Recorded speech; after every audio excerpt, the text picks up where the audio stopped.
C'est lui, bonjour. Bonsoir.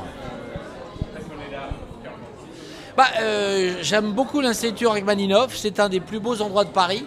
Et c'est vrai que j'étais venu déjà pour plusieurs expos. Et puis là, j'ai un de mes amis qui vient de découvrir cette collection extraordinaire de ce peintre russe des années 30, 40, début 50. Et c'est vrai que je suis ravi parce qu'on m'avait beaucoup parlé de lui, je m'étais renseigné. Ses œuvres sont rares, elles étaient en main privée pendant des décennies. Et donc c'est une redécouverte d'un des plus importants peintres russes du XXe siècle. Et je trouve que c'est superbe. Il y a une qualité impressionniste, il y a une qualité de graphisme, c'est beau, c'est sensuel. Ça peut plaire aussi aux gens qui aiment le classicisme, mais en même temps l'art moderne.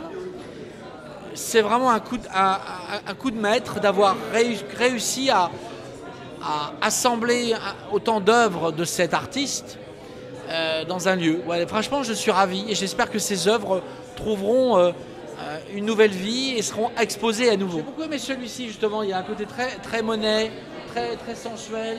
Il y a une façon très impressionniste au couteau, un peu comme de travailler l'œuvre. Et Choumarov est vraiment un artiste je me sens impliqué dans son œuvre. J'adore la peinture classique. Moi, je suis plutôt un homme du XVIIIe siècle ou du XVIIe, le XIXe aussi. Mais dans le XXe siècle, bien sûr, il y a des grands impressionnistes. Mais je trouve que cet artiste est... Vous savez, le problème, en Russie, il y a eu la révolution. Et la peinture était un peu une peinture de commande politique. Alors, c'est pas terrible, c'est même assez à chier, entre guillemets, il faut dire les choses. Et quand on voit un artiste comme ça qui a donné de son âme, de sa passion, de son goût, je trouve ça extraordinaire. Et c'est important pour la Russie d'avoir le monde slave, un artiste aussi important que Choumarov. Mais je veux dire, moi j'ai beaucoup d'artistes, j'adore Paul Signac, j'adore Dufy, mais des artistes français. Étrangers, je suis moins sensible.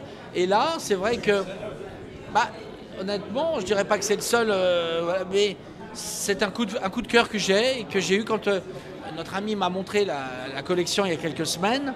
Je lui ai dit waouh, c'est très beau, et je lui ai même dit on a un projet peut-être d'exposer quelques œuvres au Palais Vivienne pour une soirée un peu exceptionnelle dans quelques temps. Des œuvres d'art, ça pourrait très bien être dans un grand musée ou dans de très beaux intérieurs. Cet artiste a une œuvre, il a une profondeur. C'est quelqu'un qui a une vraie profondeur d'âme. Franchement, j'aimerais beaucoup en avoir un. Pourquoi pas? Mais ça, j'aimerais bien. Il y a aussi une femme très belle de l'autre côté qui était. Non, c'est un bel artiste, un artiste qui est facile à vivre. Il y a des artistes comme Francis Bacon, on ne mettrait pas ça chez lui, c'est torturé, c'est waouh. Là, c'est commercial. J'aime pas tellement ce nom, ce titre, mais c'est commercial. C'est easy to look, easy to live with. J'en ai aucune idée. Bon, c'est très compliqué parce que c'est un artiste qui n'a pas vraiment vendu ses œuvres, qui est mort il y a 70 ans, et toutes les œuvres qui sont là n'ont pas été sur le marché. Donc c'est un artiste en devenir ou pas, mais je pense qu'il a, à mon avis, un très bel avenir devant lui. Et je serai un investisseur, j'investirai. Merci beaucoup.